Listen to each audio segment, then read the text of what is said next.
Mwanyam of Umoleke Umuchoke in Umunumbano. He grew up as a determined young man, ready to face the harsh world ahead, having lost his both parents when he was barely 8 years old. His early childhood misfortune was a blow and too hard on him. He was brought up by his stepbrother. Because of this early childhood deprivation, young Brenda did not have the benefit of formal education, but he made sure his own children went up to university level. My father was a top businessman and owned a restaurant. Because of his ability to cook well, he was nicknamed Obere Cook, which took over his name up till today. His career was very important to him, and everyone knew it. He came from a poor family and built a career out of almost nothing. Brenda was the first man to build zinc house in my village those days, and also the first man to use cornel band during his wedding ceremony. During one of his business trips, he got into a motor accident and was injured. Being a strong and ambitious man, he moved on with his condition till death. He got married to my mother, Ezinne Kalista Okwama, and had 8 children, 6 boys and 2 girls. However, 4 of his children died and was left with 4 of us to mourn him today. Papa was a wonderful man, very hardworking, very quiet, and was a man of the people. He had an easygoing personality and could make you laugh uncontrollably. My father was a very generous man and always willing to help. He was also very wise, and you would go to him with any problem. Of course, my daddy journeyed through life with share of challenges. He had very low tolerance for ignorance and mediocrity. He taught us not to engage in an argument with an ignorant person, as you will never win. He taught us to make a reasonable provision for pain if you desired a gain. No pain, no gain, he would say. He believed all his life that if you want to get gold, you must dig deeply for it, since it is not gotten on the surface. He insisted that that which is lightly gotten is little valued. He taught us about hard work, love for friends and family, and respect for others. He was so light-hearted.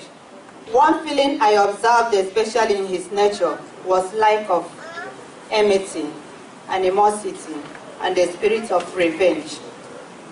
Papa had been disappointed. He had been deceived. He had been mistreated.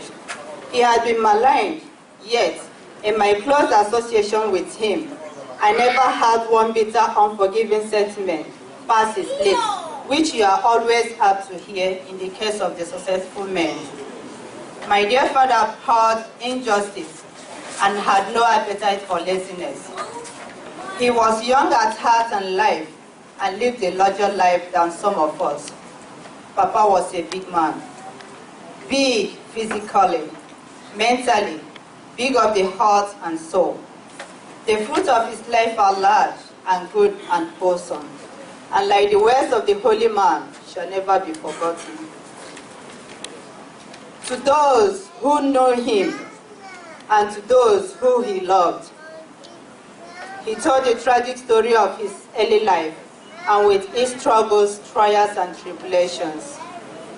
My mother, Ezinne Kalista Okwama, indeed has demonstrated all through what a good wife is to her husband. On a good day, she calls him Oberenwam. She proved herself a confident and dependable friend to my dad. Only God will heal her wounds and reward her too. To everyone who has found time to console me, one way or the other, our good Lord, who sees in secret, we bless you all.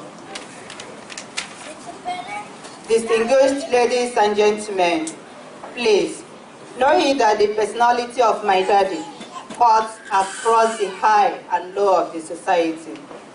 He died a Christian, farmer, trader, community man, husband, father, grandfather, father-in-law, brother, lover of peace, justice, and concord, and above all, vessel of God Almighty.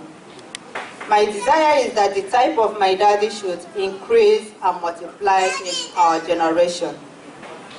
To me, my daddy can never die.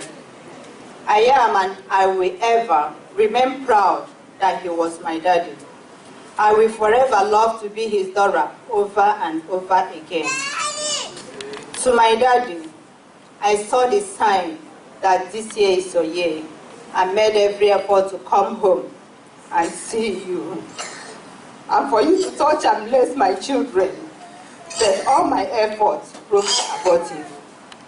Alternatively, you visited me here in America 3 days in my dream before you died. At the exact hour you died, you were also with me in my dream. And 2 days after you died, I was deeply in sorrow. But you came to me again in my dream and asked me to wipe away my tears. You gave me some money and torchlight and disappeared, and I never saw you again. Papa, your last visit to me wiped my tears and encouraged me to forge ahead. I say, good night, and may your soul enjoy the peace of the Lord. Rest in peace. Thank you very much, Ijeoma. Thank you.